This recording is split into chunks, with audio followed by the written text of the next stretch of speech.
360 digital ಚಾನಲ್ಗೆ ಸ್ವಾಗತ. ನಾನು ಪುಟ್ಟಪ್ಪ. ನಾನಿವತ್ತು ಒಂದು ಪಕ್ಷದ ರಾಜ್ಯಾಧ್ಯಕ್ಷರನ್ನ ಭೇಟಿ ಮಾಡೋದಕ್ಕೆ ಬಂದಿದ್ದೀನಿ. ಸಾಮಾನ್ಯವಾಗಿ ಪಕ್ಷದ ರಾಜ್ಯಾಧ್ಯಕ್ಷರು ಅಥವಾ ಪಕ್ಷದ ವಿಚಾರ ಮಾತಾಡಬೇಕು ಅಂದ್ರೆ ಆ ಪಕ್ಷ ಚುನಾವಣೆಯಲ್ಲಿ ಗೆದ್ದಿರಬೇಕು, ಸೋತಿರಬೇಕು, ಅಥವಾ ಆ ಪಕ್ಷದೊಳಗಿನ ಭಿನ್ನಾಭಿಪ್ರಾಯಗಳು ಚರ್ಚೆಯಲ್ಲಿರಬೇಕು. ಆದ್ರೆ ಈ ಪಕ್ಷ ಮಾತ್ರ ರಾಜ್ಯದಲ್ಲಿ ಏಳುವಂತ ವಿವಾದಗಳಲ್ಲಿ ಹೆಸರನ್ನ ಮಾಡುತ್ತೆ. ಪ್ರತಿ ವಿವಾದಗಳಲ್ಲೂ ಈ ಪಕ್ಷದ ಹೆಸರು ಪರೋಕ್ಷವಾಗಿ ಕೇಳಿ ಬರುತ್ತೆ. ಹಾಗಾದ್ರೆ ಈ ಪಕ್ಷದ ಧ್ಯೇಯೋದ್ದೇಶಗಳೇನು, ಈ ಪಕ್ಷದ ಹೆಸರು ಪದೇ ಪದೇ ಯಾಕೆ ಸಾರ್ವಜನಿಕ ಜೀವನದಲ್ಲಿ ಕೇಳಿ ಬರುತ್ತೆ, ಇವೆಲ್ಲದರ ಬಗ್ಗೆ ಮಾತನಾಡೋದಕ್ಕೆ ಸ್ವತಃ SDPI ರಾಜ್ಯಾಧ್ಯಕ್ಷರಾದಂತ ಅಬ್ದುಲ್ ಮಜೀದ್ ಅವರು ನಮ್ಮ ಜೊತೆ ಇದ್ದಾರೆ. ಸರ್, ಕಾರ್ಯಕ್ರಮಕ್ಕೆ ಸ್ವಾಗತ. ನಮಸ್ತೆ. ಸರ್, ಹೆಂಗ್ ಶುರು ಮಾಡ್ಬೇಕು ಗೊತ್ತಿಲ್ಲ ನನಗೆ. ಯಾಕಂದ್ರೆ ಬೇರೆ ಪಾರ್ಟಿಗಳಲ್ಲಿ ಸರ್ ಚುನಾವಣೆ ತಯಾರಿ ಹೇಗಿದೆ, ಆಸ್ಪಿರೆಂಟ್ಸ್ ಎಷ್ಟು ಜನ ಇದ್ದಾರೆ, ರಾಜ್ಯಾಧ್ಯಕ್ಷರು ನೆಕ್ಸ್ಟ್ ಯಾರಾಗ್ತಾರೆ, CM ಕ್ಯಾಂಡಿಡೇಟ್ ಯಾರು, ಈ ತರದ ಪ್ರಶ್ನೆಗಳಿರುತ್ತೆ. ಆದ್ರೆ ನಿಮ್ಮ ಪಕ್ಷದ ವಿಚಾರಕ್ಕೆ ಬಂದಾಗ ಅನಿವಾರ್ಯವಾಗಿ ನಾವು ವಿವಾದಗಳ ಬಗ್ಗೆ, ರಾಜ್ಯದಲ್ಲಾಗಿರುವಂತಹ ಘಟನೆಗಳಿಗೆ ನಿಮ್ಮ ಪಕ್ಷದ ಹೆಸರು ಯಾಕೆ ಬಂತು ಅಂತ ಕೇಳುವಂತ ಪ್ರಶ್ನೆಗಳು ಸೀಮಿತವಾಗಿ ನಮ್ಗೆ ಉಳ್ಕೊಳ್ಬಿಡುತ್ತೆ. ಸೊ ನಾನು ನೇರವಾದಂತ ಪ್ರಶ್ನೆಯನ್ನ ಇವತ್ತು ನಿಮ್ಮನ್ನ ಕೇಳೋಕೆ ಇಷ್ಟಪಡ್ತೀನಿ. ಜೊತೆಗೆ ನಿಮ್ಮಿಂದ ಪ್ರಾಮಾಣಿಕವಾದಂತಹ ಉತ್ತರಗಳನ್ನು ಸಹ ನಾನು ನಿರೀಕ್ಷೆ ಮಾಡ್ತಾ ಇದ್ದೀನಿ. ಸರ್, ಮೊದಲನೇ ಪ್ರಶ್ನೆ, SDPI 2009ರಿಂದಲೂ ಸಹ ದೇಶದಲ್ಲಿ, ಕರ್ನಾಟಕ ರಾಜ್ಯದಲ್ಲಿ ರಾಜಕಾರಣವನ್ನ ಮಾಡ್ತಾ ಇದೆ. ರಾಜ್ಯದಲ್ಲಿ ಒಂದು MLA ಸೀಟನ್ನ ಗೆದ್ಕೊಂಡಿಲ್ಲ. ಕೆಲವು ಸ್ಥಳೀಯ ಸಂಸ್ಥೆಗಳಲ್ಲಿ ತಾವು ಪ್ರತಿನಿಧಿಸ್ತಾ ಇದ್ದೀರಾ. ಆದ್ರೆ ನಿಮ್ಮ ರಾಜಕಾರಣದ ಉದ್ದೇಶ ಏನು ಅಂತ ಬಂದಾಗ SDPI ಯಾವ ಫ್ರೇಮ್ ಅಲ್ಲಿ ತನ್ನ ರಾಜಕಾರಣವನ್ನ ರಾಜ್ಯದ ಜನರಿಗೆ ತೋರಿಸೋದಕ್ಕೆ ಇಷ್ಟಪಡುತ್ತೆ? ಪುಟ್ಟಮ್ಮನವರೇ, ಬಹಳ ಸ್ಪಷ್ಟವಾಗಿ ಪ್ರಾಮಾಣಿಕವಾಗಿ ಹೇಳಬೇಕು ಅಂತ ಹೇಳಿದಿರಿ. ಇಲ್ಲಿ ನಮ್ಮ ಪಕ್ಷದ ಹೆಸರೇ social democratic party of India. ನಾವು ಈ ದೇಶದ ಮತ್ತು ರಾಜ್ಯದ ಜನತೆ ಮುಂದೆ ಒಂದು ಹೊಸ ರಾಜಕಾರಣವನ್ನು, ಒಂದು ಹೊಸ ಅಜೆಂಡವನ್ನು ಜನರ ಮುಂದೆ ಇಡ್ತಾ ಇಲ್ಲ. ನಾವು ಏನು ಇಡ್ತಾ ಇದ್ದೀವಿ ಅಂತಂದರೆ, ನಮ್ಮ ದೇಶದಲ್ಲಿನ ಸಂವಿಧಾನ ಏನಿದೆ, ಪರಮೋಚ್ಚವಾದಂಥ ಸಂವಿಧಾನ, ಯಾರೇ ಈ ದೇಶದಲ್ಲಿ ಆಡಳಿತ ಮಾಡಿದರೂ ಕೂಡ ಆ ಸಂವಿಧಾನದ ಆಶಯಗಳ ಮೇಲೆ ಆಡಳಿತ ಮಾಡಬೇಕು. ಆ ಸಂವಿಧಾನದ ಆಶಯಗಳು ಜಾರಿಯಾಗಬೇಕು. ಈ ದೇಶದ ಕಟ್ಟಕಡೆಯ ವ್ಯಕ್ತಿಗೂ ಕೂಡ ಆ ಸಂವಿಧಾನದ ಆಶಯಗಳ ಫಲಾನುಭವಿಗಳಾಗಬೇಕು. ಆ ಉದ್ದೇಶದಿಂದನೇ ನಾವು ಈ 75 ವರ್ಷದಲ್ಲಿ ಏನು ಈ ದೇಶದ ಶೋಷಿತ ಜನಾಂಗ, ಜನಸಾಮಾನ್ಯರು, ಅದೇ ರೀತಿ ಮಹಿಳೆಯರು, ಬಡವರು, ದಲಿತರು, ಅಲ್ಪಸಂಖ್ಯಾತರು, ಇವರಿಗೆ ನಿಜವಾದ ಅರ್ಥದಲ್ಲಿ ಒಂದು ಸ್ವಾತಂತ್ರ್ಯ ಸಿಕ್ಕಿಲ್ಲ ಅಂತಲೂ ಹೇಳ್ಬೋದು. ಇನ್ನೊಂದು ಕಡೆ ರಾಜಕೀಯ ಪ್ರಾತಿನಿಧ್ಯ ಸಿಕ್ಕಿಲ್ಲ ಅನ್ನೋಂಥದ್ದು ಹೇಳ್ಬೋದು. ಮತ್ತೊಂದು ಕಡೆ ಹೇಳೋದಾದರೆ, ಜನಸಾಮಾನ್ಯರಿಗೆ ಸಂವಿಧಾನದ ಆಶಯಗಳು ತಲುಪಿಲ್ಲ, ಈಡೇರಿಲ್ಲ. ಆ ಉದ್ದೇಶಕ್ಕೆ ಬಹಳ ಸ್ಪಷ್ಟವಾಗಿ social democratic party of India ಜನರ ಮುಂದೆ ಇಡುವ ರಾಜಕಾರಣ ಅಂದರೆ, ಈ ದೇಶದ ಸರ್ವ ಜನರಿಗೂ ಸಮಾಜ ನಿರ್ಮಾಣ ಆಗಬೇಕು, ಸರ್ವರಿಗೂ ಸಮಬಾಳು ಬೇಕು, ಸಮಪಾಲು ಬೇಕು, ಎಲ್ಲರಿಗೂ ಸಮಾನ ಅವಕಾಶಗಳುಳ್ಳ ಒಂದು ದೇಶ, ಒಂದು ರಾಜ್ಯ, ಇದಾಗಿರ್ತದೆ ನಮ್ಮ ಪ್ರಮುಖವಾದಂಥ ಆಶಯ. Social democratic party of India ಪಕ್ಷದ ಉದ್ದೇಶಕ್ಕೂ ಸಿದ್ಧಾಂತಕ್ಕೂ ಈಗ ವಾಸ್ತವಕ್ಕೂ ಸಂಬಂಧವೇ ಇಲ್ಲ ಅನ್ನೋ ತರದ್ದು ಒಂದು ಪರಿಸ್ಥಿತಿ ನಿರ್ಮಾಣ ಆಗಿದೆ. ಯಾಕೆಂದ್ರೆ ಈ ಪ್ರಶ್ನೆ ಯಾಕೆ ಬರುತ್ತೆ ಅಂದ್ರೆ, ನೀವು ಹೇಳ್ತೀರಾ ಸಮಾಜ ನಿರ್ಮಾಣ ಮಾಡಬೇಕು ಅಂತ, ಆದ್ರೆ ನಿಮ್ಮ ವಿಚಾರಗಳು, ನಿಮ್ಮ ಆಚಾರಗಳು, ನಿಮ್ಮ ಸಿದ್ಧಾಂತಗಳು ಎಲ್ಲವೂ ಒಂದು ಧರ್ಮ, ಒಂದು ಸಮುದಾಯಕ್ಕೆ ಸೀಮಿತವಾಗಿದೆ. ಖಂಡಿತ ಅಲ್ಲ. ನಮ್ಮ ಪಕ್ಷದ ಹೆಸರಿರ್ಬೋದು, ನಮ್ಮ ಸಂವಿಧಾನ ಇರ್ಬೋದು, ನಮ್ಮ ಸಂವಿಧಾನದಲ್ಲಿ ಮತ್ತು ಪಕ್ಷದ ವಿಚಾರಧಾರೆಗಳು ಎಲ್ಲರಿಗೂ ಕೂಡ, ಎಲ್ಲ ಭಾರತೀಯರಿಗೂ ಸಮಾನವಾಗಿ ಇರುವಂಥದ್ದು. ಆದರೆ ನಮ್ಮನ್ನು ಯಾಕೆ ಹಾಗೆ ಬಿಂಬಿಸಲಾಗ್ತದೆ ಅಥವಾ ಹೇಳಲಾಗ್ತದೆ ಅಂತ ಹೇಳಿದ್ರೆ, ಇನ್ ಪರ್ಟಿಕ್ಯುಲರ್ ನಾವು ಮುಸ್ಲಿಂ ಸಮುದಾಯದ ಸಮಸ್ಯೆಗಳನ್ನು ಅತಿ ಹೆಚ್ಚು ಎತ್ಕೊಳ್ತೀವಿ. ಇನ್ ಪರ್ಟಿಕ್ಯುಲರ್ ಎಲ್ಲರಿಗೂ ವಾಯ್ಸ್ ಆಗ್ತೀವಿ, ಆದರೆ ಮುಸ್ಲಿಂ ಸಮುದಾಯದ ಇಶ್ಯೂಗಳನ್ನು ನಾವು ಎತ್ಕೊಳ್ತೀವಿ. ಯಾಕೆ ಅಂತ ಹೇಳಿದ್ರೆ, ಇವತ್ತಿನ ಡೇಟ್ನಲ್ಲಿ ಮುಸ್ಲಿಂ ಸಮುದಾಯದ ಇಶ್ಯೂಗಳನ್ನು ಅಡ್ರೆಸ್ ಮಾಡಲಿಕ್ಕೆ BJP ಅಂತೂ ತಯಾರೇ ಇಲ್ಲ. ಕಾಂಗ್ರೆಸ್ ಇರ್ಬೋದು, JDS ಇರ್ಬೋದು, ಬೇರೆ ಪಕ್ಷಗಳು ತಯಾರಿಲ್ಲ. ಮುಸ್ಲಿಂ ಇಶ್ಯೂಗಳನ್ನು ಎತ್ತಿದ್ರೆ ನಮಗೆ ಬೇರೆ ಸಮುದಾಯಗಳ ಮತ ಬರದಿಲ್ವೋ ಅನ್ನುವಂಥ ಒಂದು ಆತಂಕ, ಆ ರೀತಿಯಾದಂಥ ಒಂದು ಭ್ರಮೆಯಲ್ಲಿ ಇರುವ ಕಾರಣ ಅವ್ರು ಎತ್ತೋದಿಲ್ಲ. ಆದರೆ ನಾವು ಒಂದು ಬದ್ಧತೆ ಪಕ್ಷವಾಗಿ ಮತ್ತು ಈ ಸಮುದಾಯಗಳು ಶೋಷಿತರು, ನಿರ್ಲಕ್ಷಿಸಲ್ಪಟ್ಟವರು ಮತ್ತು ಅಭಿವೃದ್ಧಿಯಲ್ಲಿ ಕಡೆಗಣಿಸಲ್ಪಟ್ಟವರು ಅನ್ನೋಂಥ ಕಾರಣಕ್ಕೆ ಮತ್ತು ನ್ಯಾಯ ನಿರಾಕರಿಸಲ್ಪಟ್ಟವರು ಅನ್ನೋಂಥ ಕಾರಣಕ್ಕೆ ನಾವು ವೆರಿ ಪರ್ಟಿಕ್ಯುಲರ್ಲಿ ಆ ಇಶ್ಯೂಗಳನ್ನು ಎತ್ಕೊಳ್ತೇವೆ. ಜನ ಏನು ಬೇಕಾದರೂ ಹೇಳಲಿ, ನಾವು ನಮ್ಮ ಮನಸ್ಸಿನಲ್ಲಿ ಹೊರಗಡೆ ಇರ್ಬೋದು, ಮನಸ್ಸಿನಲ್ಲಿ ನಾವು ಹೆಸರು ಬದಲಾಯಿಸ್ಕೊಡಿ ಸರ್. ಹಾಗಾದ್ರೆ ನೀವು ಹೆಂಗೆ ಸೋಷಿಯಲ್ ಡೆಮಾಕ್ರೆಟಿಕ್ ಕೊಡೋಕೆ ಸಾಧ್ಯ? ಅದೇ ನೋಡಿ, ನಾನು ಅದನ್ನು ಹೇಳ್ತಾ ಇರುವಂಥದ್ದು, ನಾನು ಹೇಳಿದ್ದೇನೆ, ನಾವು ಎಲ್ಲ ಇಶ್ಯೂಗಳನ್ನು ಎತ್ವಿ. ಶೋಷಿತವಾದಂಥ ಯಾವ ಸಮುದಾಯವೇ ಆಗಲಿ, ಯಾರ ಬಡವರ ಪರವಾಗಲಿ, ನಾವು ಆ ವಿಷಯಗಳನ್ನು ಎತ್ತೀವಿ. ನಾವು ಎತ್ತುತ್ತಿಲ್ಲ ಅಂತ ನಾವು ಹೇಳ್ತಾನೆ ಇಲ್ಲ. ಎಲ್ಲ ಜನರ ಸಮಸ್ಯೆಗಳನ್ನು ಕೂಡ ನಾವು ಎತ್ತುತ್ತೇವೆ.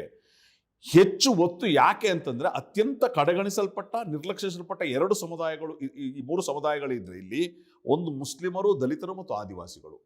ಎಲ್ಲ ಸರ್ಕಾರಗಳು, ಎಲ್ಲ ಪಕ್ಷಗಳು ಇವರನ್ನು ಸಂಪೂರ್ಣವಾಗಿ ಕಡೆಗಣಿಸಲಾಗಿದೆ, ನಿರ್ಲಕ್ಷಿಸಲಾಗಿದೆ. ಇವತ್ತಿಗೂ ಕೂಡ ಇವರ ವಿರುದ್ಧ ತಾರತಮ್ಯ ನೀತಿ ಅನುಸರಿಸ್ತಾ ಇದೆ. ಹಾಗಾಗಿ ಆ ಜನರನ್ನು ನಾವು ಹೆಚ್ಚು ಅಡ್ರೆಸ್ ಮಾಡ್ತೇವೆ.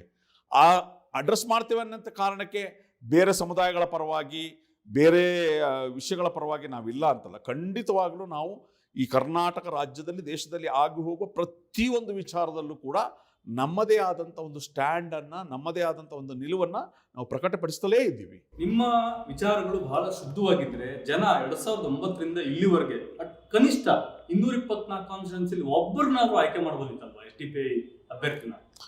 ಇಲ್ಲಿ ನೋಡಿ, ನಾವು ಗೆಲುವಿನ ಸಮೀಪಕ್ಕೆ ಬಂದಿದ್ವಿ. ನಿಮ್ಗೆ ಗೊತ್ತಿದೆ, MLA ಚುನಾವಣೆಯಲ್ಲಿ ನಾವು ಗೆಲುವಿನ ಸಮೀಪಕ್ಕೆ ಬಂದಿದ್ವಿ. ಒಂದು ರಾಜಕೀಯ ಪಕ್ಷವಾಗಿ ಸ್ವಲ್ಪ ಜನರು ಅರ್ಥ ಮಾಡ್ಕೊಳ್ಳೋಕ್ಕೆ ಸಮಯ ಹೋಗ್ತದೆ. ಬಹಳ ಮುಖ್ಯವಾಗಿ ನಾವು ವಿಧಾನಸಭಾ ಚುನಾವಣೆಯಲ್ಲಿ ಆಯ್ಕೆ ಯಾಕೆ ಆಗಿಲ್ಲ ಅನ್ನುವಂಥದ್ದು ಒಂದು ಪ್ರಶ್ನೆ ಇದೆಯಲ್ಲ, ಇದು ಅತ್ಯಂತ ಪ್ರಾಮುಖ್ಯವಾದ ಪ್ರಶ್ನೆಯನ್ನು ನೀವು ಕೇಳಿದಿರಿ.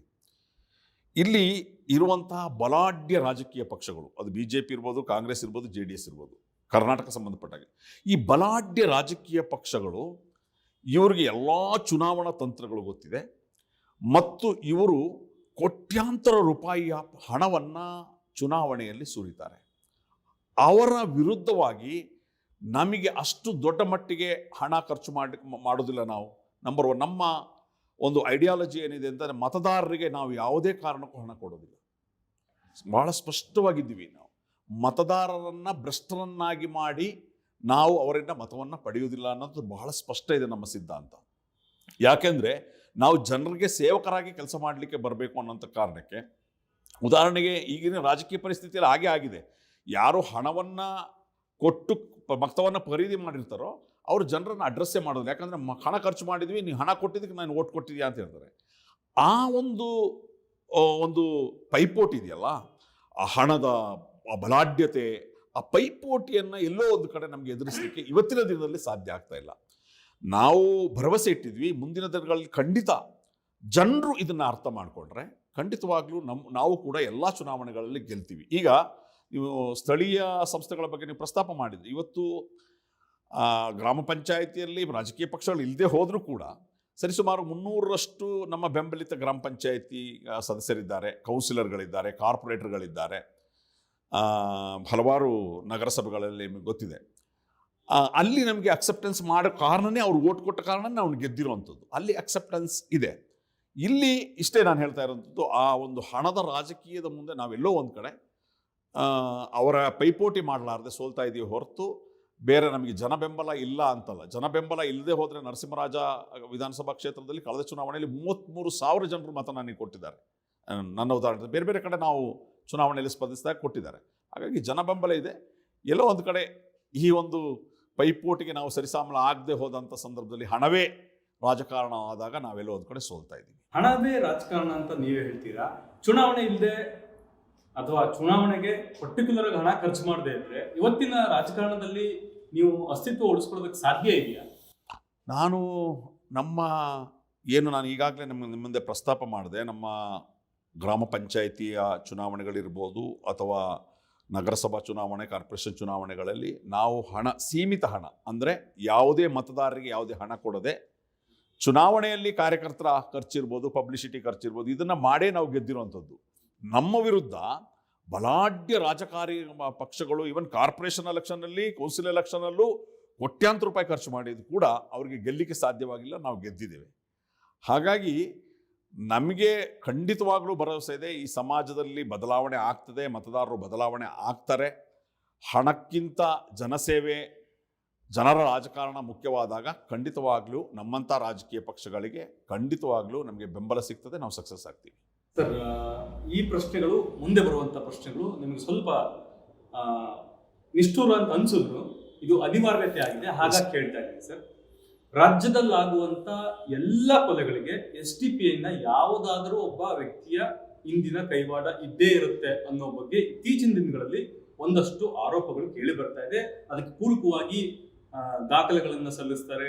ಬಿಜೆಪಿ ಅವರು ಇರ್ಬೋದು, ಸಂಘ ಸಂಸ್ಥೆಯವರು ಇರ್ಬೋದು, ಯಾರೇ ಇರ್ಬೋದು, ಯಾರಾದರೂ ಒಬ್ರು SDPI ಕಾರ್ಯಕರ್ತ ಆ ಒಂದು ಕೊಲೆಗಳ ಹಿಂದಿನ ಕೈವಾಡದಲ್ಲಿ ಭಾಗಿಯಾಗಿರ್ತಾರೆ. ಯಾಕೆ ಈ ತರ ಆಗ್ತಾ ಇದೆ? ಈಗ ಬಹಳ ಸ್ಪಷ್ಟವಾಗಿ ಯಾಕೆ ಅಂತ ಹೇಳಿದ್ರೆ, ಒಂದನೇ ಪಾಯಿಂಟ್, ನಮ್ಮಂತಹ ಶೋಷಿತ ಸಮುದಾಯಗಳನ್ನು ಪ್ರತಿನಿಧಿಸುವ, ಶೋಷಿತರ ಪರವಾಗಿ ಮಾತನಾಡುವ ಒಂದು ರಾಜಕೀಯ ಪಕ್ಷ ಮುಖ್ಯವಾಹಿನಿಗೆ ಬರಲಿಕ್ಕೆ ಬೇರೆ ಯಾವುದೇ ರಾಜಕೀಯ ಪಕ್ಷಗಳು ಅವರು ತಡಿತಾರೆ, ಅಂದರೆ ಅವರು ಒಪ್ಪಲ್ಲ. ಅದು BJP ಇರ್ಬೋದು, ಕಾಂಗ್ರೆಸ್ ಇರ್ಬೋದು. ಅಂದರೆ ಇವರುಗಳಿಂದ ಸ್ವತಂತ್ರಗೊಂಡು ಸ್ವತಂತ್ರವಾದಂಥ ಒಂದು ರಾಜಕಾರಣ ಇವರು ಮಾಡ್ತಾರೆ ಅಂತಂದರೆ ಈ ಬಲಾಢ್ಯರು ಸಹಿಸೋದೇ ಇಲ್ಲ. ಆ ಕಾರಣಕ್ಕೆ ಒಂದಿಲ್ಲೊಂದು ರೀತಿಯಾದಂಥ ಆರೋಪಗಳನ್ನು ಮಾಡ್ತಾರೆ. ಯಾವುದೇ ಒಂದು ಕೃತ್ಯ ನಡೆದಾಗ ಅದೊಂದು ಕ್ರಿಮಿನಲ್ ಕೃತ್ಯವನ್ನು ಹಾಗೆ ನಾವು ನೋಡುವಂಥದ್ದು. ಈಗ ಏನಾಗ್ತದೆ, ಆದರೆ ಯಾವುದೋ ಒಂದು ಆರೋಪಿ, ಅದು ಪಕ್ಷಕ್ಕೆ ಸೇರಿದವನವರ ಆರೋಪಿಯಾಗಿ ಸಿಕ್ಕಿರ್ಬೋದು ಅಥವಾ ಅಲ್ಲದೆ ಇರ್ಬೋದು, ಬಟ್ ಆರೋಪಗಳನ್ನು ಮಾಡ್ತಾರೆ. ಈಗ ನೀವು ಹೇಳಿದ ಕರೆಕ್ಟ್, ಯಾವುದೇ ಘಟನೆ ನಡೆದ್ರೂ ತಕ್ಷಣ ಅದಕ್ಕೆ ಪ್ರತಿಯೊಂದು ಘಟನೆಗೂ ಕೂಡ ಕಾರಣ. ಈಗ ನಾವು ಇದು ನೋಡಿದ್ರೆ ಉದಾಹರಣೆಗೆ ನೀವು 1984ರಲ್ಲಿ ಇಂದಿರಾಜಿಯವರ ಕೊಲೆಯಾದಂಥ ಸಂದರ್ಭದಲ್ಲಿ ಅದರ ರಿಯಾಕ್ಷನ್ ಆಗಿ ಸಿಖ್ಖರ ಮಾರಣ ಹೋಮ ನಡೆಯಿತು. ಆ ಸಿಖ್ಖರ ಮಾರಣ ಹೋಮ ನಡೆದಾಗ ಅವತ್ತಾಗ್ಲಿ ಇವತ್ತಾಗ್ಲಿ ಯಾವತ್ತೂ ಕಾಂಗ್ರೆಸ್ ಪಕ್ಷವನ್ನು ದೂರೋದಿಲ್ಲ. ಕಾಂಗ್ರೆಸ್ನ ನಾಯಕರು ಕೂಡ ಅದರಲ್ಲಿ ಕನ್ವಿಕ್ಟ್ ಕೂಡ ಆಗಿರೋದು ಕೂಡ ಕಾಂಗ್ರೆಸ್ ಪಕ್ಷನ ದೂರೋದಿಲ್ಲ. ಸಿಖ್ಖರನ್ನ ಅಂದರೆ ಅವರ ಆರೋಪಿಗಳನ್ನು ದೂರ್ತಾರೆ, ಅಂದರೆ ಅವ್ರನ್ನ ಕೊಂದ್ರು ಅಂತ ಹೇಳ್ಕೊಂಡು. ಅದೇ ರೀತಿ ಈಗ ನೋಡಿ, ಗುಜರಾತ್ ಗಲಭೆಯ ಸಂದರ್ಭದಲ್ಲಿ ಗುಜರಾತ್ನ ನರೋಡ್ ಪಾಟಿಯಾದ ಹಗರಣದಲ್ಲಿ 28 ವರ್ಷ ಜೈಲು ಶಿಕ್ಷೆ ಆಗಿದ್ದು ಮಾಯಾ ಕೊಂಡಾಣಿ, ಅಲ್ಲಿನ ಮಹಿಳಾ ಮತ್ತು ಮಕ್ಕಳ ಕಲ್ಯಾಣ ಸಚಿವೆ. ಬಾಬು ಬಜರಂಗಿ, ಅಲ್ಲಿನ ಗುಜರಾತ್ನ ರಾಜ್ಯ ಅಧ್ಯಕ್ಷರು. ಅದೇ ರೀತಿ ಅಮಿತ್ ಶಾ ಅವರ ಮೇಲೆ ಆರೋಪ ಬರ್ತದೆ, ಮೋದಿಯವರ ಬಗ್ಗೆ ಆರೋಪ ಬರ್ತದೆ. ಅಂಥ ಸಂದರ್ಭದಲ್ಲಿ ಪಕ್ಷವನ್ನು ಎಳೆದು ತರ್ತಾ ಇಲ್ವಲ್ಲ, ಆದರೆ ನಮ್ಮನ್ನ ಪಕ್ಷವನ್ನು ಎಳೆದು ತರ್ತಾರೆ. ಇತ್ತೀಚೆಗೆ ನಡೆದ ಕೊಲೆ ಪಾತಕಗಳಲ್ಲೂ ನೀವು ಹೇಳಿದಂಥ ಸರಿ. ಈಗ ಇಲ್ಲಿ ಸರ್, ನೀವು ಮೈಸೂರಿಗೆ ಬಂದರೆ ರಾಜು ಹತ್ಯೆ ಪ್ರಕರಣದಲ್ಲಿ SDPI ಕಾರ್ಯಕರ್ತ ಅಥವಾ ಅಲ್ಲಿನ ಸದಸ್ಯ ಆರೋಪಿ ಆಗ್ತಾರೆ. ಪ್ರವೀಣ್ ನಿಟ್ಟಾರ್ ಅವರ ಪ್ರಕರಣದಲ್ಲಿ SDPIನ ಸದಸ್ಯ ಅಥವಾ ಕಾರ್ಯಕರ್ತ ಆರೋಪಿ ಆಗ್ತಾರೆ. ಇನ್ನೆಲ್ಲೋ ಬೆಂಗಳೂರು ಪರಶ್ ಮೆಸ್ತಾನೋ ಇನ್ಯಾರ್ದೋ ಒಬ್ರದ್ದು ಮರ್ಡರ್ ಆಗುತ್ತೆ, ಅದರಲ್ಲಿ SDPIನ ಕಾರ್ಯಕರ್ತ ಆರೋಪಿ ಆಗ್ತಾರೆ. ಏನನ್ನ ನೀವು ಸಮಾಜಕ್ಕೆ ಸಂದೇಶವನ್ನ ಕೊಡ್ತೀವಿ? ನೋಡಿ, ನಮ್ಮ ಪಕ್ಷ ಒಂದು ಪಕ್ಷವಾಗಿ ಒಂದು ಮುಂದೆ ಬೆಳಿಬೇಕಾದಂಥ ಒಂದು ಪಕ್ಷವಾಗಿ ರಾಜಕೀಯ ಅಧಿಕಾರ ಹಿಡುವಂಥ ಯಾವ ಕಾರಣಕ್ಕೂ ನಾವು ಈ ರೀತಿಯಾದಂಥ ಹಿಂಸಾತ್ಮಕ ರಾಜಕಾರಣಕ್ಕೆ ಹೋದರೆ ಅದು ನಮ್ಮ ಅಭಿವೃದ್ಧಿಗೆ ತೊಡಕಾಗ್ತದೆ ಅಂತ ಸ್ಪಷ್ಟವಾದಂಥ ಅರಿವಿದೆ. ನಮ್ಮ ಪಾಲಿಸಿಯೂ ಅಲ್ಲ, ನಮ್ಮ ಅಜೆಂಡನೂ ಅಲ್ಲ, ಏನೂ ಅಲ್ಲ. ಆದರೆ ಇದನ್ನು ನಾನು ಹೇಳ್ತಾ ಇರುವಂಥದ್ದು, ಯಾವುದೇ ಒಂದು ಘಟನೆಗೆ ನಮ್ಮನ್ನು ಆರೋಪ ಮಾಡ್ತಾ ಇದ್ದಾರೆ. ಯಾರು ಸಿಕ್ಕಿದ್ರು ಕೂಡ SDPI ಕಾರ್ಯಕರ್ತ ಅಂತೇಳಿ ಆರೋಪವನ್ನು ಮಾಡ್ತಾರೆ. ಆದರೆ ಅದು ಎಲ್ಲಿ ನ್ಯಾಯಾಲಯದಲ್ಲಿ ಆರೋಪ ಸಾಬೀತಾಗಬೇಕು, ಆನಂತರ ಅವ್ರಿಗೆ ಆರೋಪ ಸಾಬೀತಾದ ನಂತರ ಆಗಿ ಅವನ ಅಪರಾಧಿ ಆಗ್ತಾನೆ. ಬಟ್ ಅವನಿಗೆ ಪಕ್ಷಕ್ಕೆ ಕನೆಕ್ಷನ್ ಇದೆಯಾ ಅನ್ನೋಂಥದ್ದು ಇದಾಗ್ತದೆ, ಆನಂತರ ಆಗ್ತದೆ. ಬಟ್ ಇವತ್ತಿನ ವಿಚಾರದಲ್ಲಿ ಕೆಲವು ಶಕ್ತಿಗಳು ಆ ರೀತಿಯಾಗಿ ಬಿಂಬಿಸುವಂತಹ ಒಂದು ಕೆಲಸವನ್ನ ಮಾಡ್ತಾ ಇದೆ. ಇತ್ತೀಚಿನ ನೋಡಿ, ಈಗ ಕೆಲವು ಇದರಲ್ಲಿ ಕಾರ್ಯಕರ್ತರೇ ಅಲ್ಲ, ನಮ್ಮ ಕಾರ್ಯಕರ್ತರೇ ಅಲ್ಲ. ಈಗ ನೀವು ರಾಜು ಪ್ರಕರಣ ಹೇಳಿದ್ರೆ ನಮ್ಮ ಕಾರ್ಯಕರ್ತರು ಯಾರು ಸಿಕ್ಕಾಕೊಂಡಿಲ್ಲ, ನಮ್ಮ ಕಾರ್ಯಕರ್ತರಲ್ಲ. ಬೇರೆ ಬೇರೆ ಪ್ರಕರಣ ಇರ್ಬೋದು, ಬೇರೆ ಬೇರೆ ಪ್ರಕರಣದಲ್ಲಿ ನಮ್ಮ ಕಾರ್ಯಕರ್ತರೇ ಅಲ್ಲ. ಅಂದ್ರೆ ನಾನು ಹೇಳುವಂಥದ್ದು, ಈಗ ಉದಾಹರಣೆಗೆ ನೀವು ಮೊನ್ನೆ ನಡೆದಂಥ ಪ್ರವೀಣ್ ನೆಟ್ಟಾರದ ವಿಚಾರ ಹೇಳಿದ್ರಿ. ಮಸೂದ್ ಕೊಲೆ ಪ್ರಕರಣದಲ್ಲಿ ಯಾರು ಆರೋಪಿಗಳು? BJP ಮತ್ತು ಸಂಘ ಪರಿವಾರದ ಕಾರ್ಯಕರ್ತರು. BJPಯ ಬಗ್ಗೆ ಚರ್ಚೆ ಬಂತ? ಸಂಘ ಪರಿವಾರದ ಬಗ್ಗೆ ಚರ್ಚೆ ಬಂತ? ಇಲ್ಲ. ಅದೇ ರೀತಿ ಫಾಜಿಲ್ನ ಕೊಲೆ ಪ್ರಕರಣದಲ್ಲಿ ಆರೋಪಿಗಳಾರು BJP ಕಾರ್ಯಕರ್ತರು ಮತ್ತು ಬಜರಂಗ ದಳ ಸಂಘ ಅವರ ಪರ ಚರ್ಚೆ ಆಯ್ತಾ? ಮುಖ್ಯವಾಹಿನಿಗಳಲ್ಲಿ ಎಲ್ಲೂ ಕೂಡ ಅವ್ರನ್ನ ಚರ್ಚೆ ಆಗಿಲ್ಲ, ಅವರ ಪಕ್ಷವನ್ನ ಹೇಳಿಲ್ಲ. ಅದೇ ನಂತರ ದಿನೇಶ್ ಕನ್ಯಾಡಿ ಅನ್ನುವಂಥ ಒಬ್ಬ ದಲಿತ ಯುವಕನ ಕೊಲೆ ಆಗ್ತದೆ. ಆರೋಪಿ ಯಾರು? BJPಯ ಮುಖಂಡ. ಆದ್ರೂ ಕೂಡ BJP ಪಕ್ಷವನ್ನ ಇಲ್ಲಿ ಹೇಳ್ತಾ ಇರೋದಿಲ್ಲ. ಇದು ಅಂದ್ರೆ ಒಂದು ರೀತಿಯಾದಂತಹ ನಮ್ಮ ಪಕ್ಷವನ್ನ ಟಾರ್ಗೆಟ್ ಮಾಡುವಂತ ಒಂದು ಷಡ್ಯಂತ್ರ ಆಗಿರ್ತದೆ. ಆ ಷಡ್ಯಂತ್ರ ಭಾಗ ನಿಮ್ಮ ಪಕ್ಷವನ್ನ ಯಾಕೆ ಟಾರ್ಗೆಟ್ ಮಾಡಬೇಕು? ಬಿಜೆಪಿ ಆಗ್ಲಿ, ಕಾಂಗ್ರೆಸ್ ಆಗ್ಲಿ, JDS ಅವರಾಗ್ಲಿ ನಿಮ್ಮ ಪಕ್ಷವನ್ನ ಟಾರ್ಗೆಟ್ ಮಾಡುವಂತ ಅನಿವಾರ್ಯ ಪರಿಸ್ಥಿತಿ ಆದ್ರೂ ಏನಿದೆ ಅವರಿಗೆ? ಒಂದು ಸ್ಪಷ್ಟ, ನಾವು ಜನರಿಗೆ ಸತ್ಯ ಹೇಳ್ತೀವಿ ಅನ್ನೋಂಥ ಕಾರಣ. ಅಂದ್ರೆ ಈ ರಾಜಕೀಯ ವ್ಯವಸ್ಥೆಯಲ್ಲಿ ನಿಷ್ಠೂರವಾಗಿ ಇವತ್ತಿನವರೆಗೆ ನಿಷ್ಠೂರವಾಗಿ ಯಾವುದೇ ಜನವಿರೋಧಿ ನೀತಿಯನ್ನ ಸ್ಪಷ್ಟವಾಗಿ ಅದು ಯಾರು ಮಾಡಿದ್ರೂ ಕೂಡ ಜನರ ಮುಂದೆ ಇಡುವಂಥ ಒಂದು ಪಕ್ಷ ಇದ್ರೆ ಅದು social democratic party of India. ಸತ್ಯ ಹೇಳ್ತೀವಿ ನಾವು. ಈ ರೀತಿ ಜನದ್ರೋಹವನ್ನು ಮಾಡ್ತಾ ಇದ್ದಾರೆ ಅಂತ ಹೇಳ್ಬಿಟ್ಟು ಮುಗ್ಧವಾಗಿ ಹೇಳ್ತೀವಿ. ಬಿಜೆಪಿಯ ಮತ್ತು ಸಂಘ ಪರಿವಾರದ ವಿಭಜಿಸುವ ದ್ವೇಷದ ರಾಜಕಾರಣವನ್ನ ನಖಶಿಕಾಂತವಾಗಿ ನಾವು ವಿರೋಧಿಸ್ತೇವೆ, ಜನರ ಮುಂದೆ ಇಡ್ತೇವೆ. ಅದೇ ರೀತಿ ಕಾಂಗ್ರೆಸ್ನ ಮತ್ತು ಬೇರೆ ಪಕ್ಷಗಳ ಕುಟಿಲ ರಾಜಕೀಯ ಈ ಸಮುದಾಯಗಳನ್ನು ಮತ ಬ್ಯಾಂಕ್ ಆಗಿ ಉಪಯೋಗಿಸ್ಕೊಂಡು ಅವ್ರನ್ನ ದುರುಪಯೋಗ ಪಡಿಸಿದ್ದು, ಅನ್ಯಾಯ ಮಾಡಿದ್ದು, ಶೋಷಣೆ ಮಾಡಿದ್ದು, ಇದೆಲ್ಲವನ್ನ ಜನರ ಮುಂದೆ ಇಟ್ಟಾಗ ನಮ್ಮ ಏಳಿಗೆಯನ್ನು ಅವ್ರು ಸಹಿಸೋದಿಲ್ಲ. ಇವ್ರು ಬರಬಾರ್ದು ಮುಂದೆ ಅನ್ನೋ ಕಾರಣಕ್ಕೆ ಅವರುಗಳು ಈ ರೀತಿಯಾದಂತಹ ಷಡ್ಯಂತ್ರವನ್ನು ಹೂಡ್ತಾರೆ. ಇದಕ್ಕೆ ಮುಂದುವರೆದ ಭಾಗವಾಗಿ ಒಂದು ಒಳ್ಳೆ ಉದಾಹರಣೆಯನ್ನು ನಾನು ನಿಮ್ಗೆ ಹೇಳ್ತೇನೆ. ಕಳೆದ 1 ತಿಂಗಳ ಹಿಂದೆ ಕಾಂಗ್ರೆಸ್ನ ರಾಜ್ಯ ಅಧ್ಯಕ್ಷರಾದಂತಹ DK ಶಿವಕುಮಾರ್ ಅವರು ಅಲ್ಪಸಂಖ್ಯಾತರ ಒಂದು ಸಭೆಯನ್ನು ಕರೀತಾರೆ. ಅದರಲ್ಲಿ ಕಾಂಗ್ರೆಸ್ನ MLAಗಳು, MP ಗಳು, ಮಾಜಿ MP ಗಳು, MLAಗಳ ಮುಖಂಡರನ್ನ ಕರೆದು ಒಂದು ಚರ್ಚೆ ಮಾಡ್ತಾರೆ. ಅಂದರೆ ಕರ್ನಾಟಕದಿಂದ ಒಂದು ರಿಪೋರ್ಟ್ ರಾಹುಲ್ ಗಾಂಧಿ ಹೋಗಿರ್ತದೆ. ಇತ್ತೀಚಿನ ದಿನಗಳಲ್ಲಿ STP ತೀವ್ರವಾಗಿ ಬೆಳೀತಾ ಇದೆ, ನಿಮ್ಮ ಕಾಂಗ್ರೆಸ್ನ ಮತ ಬ್ಯಾಂಕ್ ಅಲ್ಲಿಗೆ ಡೈವರ್ಟ್ ಆಗ್ತಾ ಇದೆ, ಹಾಗಾಗಿ ಇದರ ಬಗ್ಗೆ ಎಚ್ಚರ ವಹಿಸಿ ಅಂತೇಳಿ ಬಹುಶಃ ರಾಹುಲ್ ಗಾಂಧಿ ಅವರು ಸೂಚನೆ ಕೊಟ್ಟ ಮೇರೆಗೆ ಇವ್ರದ್ದು ಕರೆದು ಇದೇ ವಿಚಾರದಲ್ಲಿ ಚರ್ಚೆ ಆಗ್ತದೆ. ಗಂಭೀರವಾದಂತಹ ಮೀಟಿಂಗ್ ಆಗ್ತದೆ. ಮೀಟಿಂಗ್ ಆಗಿ ಇವರು ಏನೋ ಒಂದು ನಿಲುವನ್ನು ತೆಗೆದುಕೊಳ್ಳಿ, ಅಂದರೆ ಆ ಮೀಟಿಂಗಿನ ಅಂತಿಮ ಒಂದು ರೂಪುರೇಷೆ ಅಥವಾ ಅಜೆಂಡಾ ಏನು ಅಂತ ಹೇಳಿದ್ರೆ STPಯನ್ನು BJPಯ B ಟೀಮ್ ಅಂತ ಹೇಳಿ ಬಿಂಬಿಸಬೇಕು, STP ಬಗ್ಗೆ ಏನೆಲ್ಲ ಸಾಧ್ಯವೋ ಆರೋಪಗಳನ್ನು ಪ್ರೊಪಗಾಂಡ ಮಾಡಬೇಕು ಅನ್ನೋಂಥ ನಿರ್ದೇಶನದಿಂದ ಅವ್ರು ಹೇಳ್ತಾರೆ. ಇದು ಇವತ್ತಿನ ಪರಿಸ್ಥಿತಿ. ನಾನು ಕೇಳಲಿಕ್ಕೆ ಬಯಸೋದು, ಕಾಂಗ್ರೆಸ್ ಪಕ್ಷ ಕಳೆದ 4 ವರ್ಷದಲ್ಲಿ ಈ ಮುಸ್ಲಿಮರ MLAಗಳನ್ನು, MP ಗಳನ್ನು, ex-MP MLAಗಳನ್ನು ಕರೆದು ಈ 4 ವರ್ಷಗಳಲ್ಲಿ ಯಾವುದಾದ್ರೂ ಇಂತಹ ಇಶ್ಯೂಗಳ ಬಗ್ಗೆ ಚರ್ಚೆ ಮಾಡಿದಾರಾ? 3,700 ಕೋಟಿ ರೂಪಾಯಿ ಇದ್ದಂತಹ ಕರ್ನಾಟಕದ ಅಲ್ಪಸಂಖ್ಯಾತರ ಬಡ್ಜೆಟನ್ನು 1,000 ಕೋಟಿ ಇವತ್ತಿಗೆ 700 ಕೋಟಿಗೆ ಬಂತು. ಇದು ಕಡಿಮೆ ಆದಾಗ ಚರ್ಚೆ ಮಾಡಿಲ್ಲ ಯಾವ ರೀತಿ ಇದನ್ನು ಮಾಡಬೇಕು ಅಂತೇಳಿ. ಇಲ್ಲಿ ಹಿಜಾಬ್ ಪ್ರಕರಣ ಆಯಿತು, ಹಲಾಲ್ ಪ್ರಕರಣ ಆಯಿತು, ಸೋಷಿಯಲ್ ಬಾಯ್ಕಾಟಿಂಗ್ ಆಯಿತು, ವ್ಯಾಪಾರದ ಬಾಯ್ಕಾಟ್ ಆಯಿತು, ಎಷ್ಟೆಲ್ಲ ಇಶ್ಯೂ ಆದಾಗ ಇವರು ಕರೆದು ಈ ವಿಚಾರದಲ್ಲಿ ಮಾತಾಡಿದ್ರ? ಮುಸ್ಲಿಮರ ಎಜುಕೇಷನ್ ಬಗ್ಗೆ, ಶೈಕ್ಷಣಿಕವಾದ ಅಭಿವೃದ್ಧಿ, ಸಾಮಾಜಿಕವಾದ ಅಭಿವೃದ್ಧಿ, ಈ ಎಂಪವರ್ಮೆಂಟ್ ಬಗ್ಗೆ, ಇದ್ರ ಬಗ್ಗೆ ಏನಾದರೂ ಮಾತಾಡಿದ್ರ? ಅಂದರೆ ಇಷ್ಟೆಲ್ಲ ಆಂಟಿ ಕನ್ವರ್ಷನ್ ಬಿಲ್ ಬಂತು, ಅಲ್ಪಸಂಖ್ಯಾತರನ್ನು ಟಾರ್ಗೆಟ್ ಮಾಡುವಂಥ ವಿಚಾರ. ಇಂತಹ ವಿಚಾರಗಳು ಬಂದಾಗ ಕಾಂಗ್ರೆಸ್ ನಾಯಕರು ಯಾಕೆ ಅಲ್ಪಸಂಖ್ಯಾತರ ನಾಯಕರುಗಳನ್ನ ಕರೆದು ಮಾತಾಡಿಲ್ಲ? ನೀವು STPನ ಟಾರ್ಗೆಟ್ ಮಾಡೋಕ್ಕೆ ಮೀಟಿಂಗ್ ಮಾಡ್ತೀರಿ, 4 ವರ್ಷದಿಂದ ಇವತ್ತು ಮೀಟಿಂಗ್ ಮಾಡ್ತೀರಿ. ಇದಾಗಿರ್ತದೆ ಪುಟ್ಟಪ್ಪನವರೇ. ಭಾಳ ಸ್ಪಷ್ಟವಾಗಿ ಹೇಳುವಂಥದ್ದು, ನಮ್ಮ ಏಳಿಗೆಯನ್ನು, ನಮ್ಮ ಅಭಿವೃದ್ಧಿಯನ್ನು ಸಹಿಸಲಾಗದೆ ಈ ರೀತಿಯಾದಂಥ ಅಪಪ್ರಚಾರಗಳನ್ನು ಮಾಡಲಾಗ್ತದೆ. Sir, number game is very important in politics ಅಲ್ವಾ? ನಿಮ್ಮ ಹತ್ರ ನಂಬರೇ ಇಲ್ಲ ಸರ್. ಯಾಕಂದ್ರೆ JDS ಅವ್ರ ಹತ್ರ ಅಟ್ಲೀಸ್ಟ್ 32 ಸೀಟ್ ಆದ್ರೂ ಇದೆ, ಕಾಂಗ್ರೆಸ್ ಅವ್ರ ಹತ್ರ 80 ಸೀಟ್ ಇದೆ, BJP ಅವ್ರ ಹತ್ರ 113 ಸೀಟ್ ಇದೆ.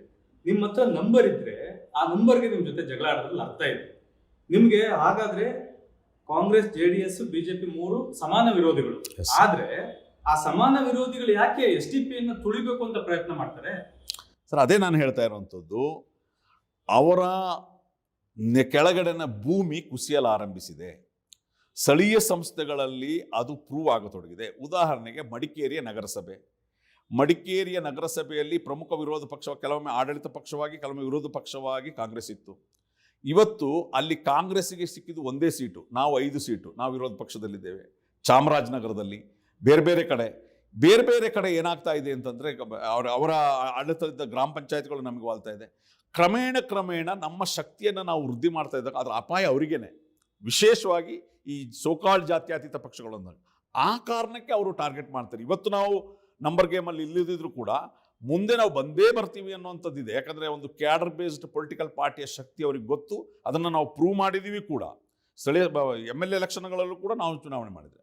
ಆದರೆ ಇದು ಈ ಬಾರಿಯ ಚುನಾವಣೆಯಲ್ಲಿ ಬದಲಾಗ್ತದೆ ಪುಟ್ಟಪ್ಪನವರು. 2023 ಚುನಾವಣೆಯಲ್ಲಿ ಕರ್ನಾಟಕದ ವಿಧಾನಸಭೆಯಲ್ಲಿ SDPI ನಿರ್ಣಾಯಕ ಪಾತ್ರ ವಹಿಸಲಿದೆ. ಸರ್, ಈ ಸಾಮಾಜಿಕ ವಿಚಾರಗಳು ಬಂದಾಗ ಸಾಮಾನ್ಯವಾಗಿ SDPIನ ಆರೋಪಿ ಸ್ಥಾನದಲ್ಲಿ ಕೂರಿಸೋದ್ರಲ್ಲಿ ಅದು ಅರ್ಥ ಇದೆ. ಆದರೆ ಇತ್ತೀಚಿನ ಕಳೆದ ಜನವರಿಯಿಂದ, ಎಸ್ಪೆಷಲಿ 2022 ಜನವರಿಯಿಂದ ಹಿಜಾಬ್ ಇರ್ಬೋದು, ಹಲಾಲ್ ಇರ್ಬೋದು, ಸೋಷಿಯಲ್ ಬಾಯ್ಕಾಟಿಂಗ್ ಇರ್ಬೋದು, ಅಥವಾ ಇವತ್ತಿನ ವಿಚಾರಕ್ಕೆ ಬಂದರೆ ನೀವು ಈದ್ಗಾ ಮೈದಾನದಲ್ಲಿ ಗಣೇಶೋತ್ಸವವನ್ನು ಆಚರಣೆ ಮಾಡೋದಕ್ಕೆ SDPI ವಿರೋಧ ಮಾಡುತ್ತೆ. ಯಾಕೆ ಸರ್?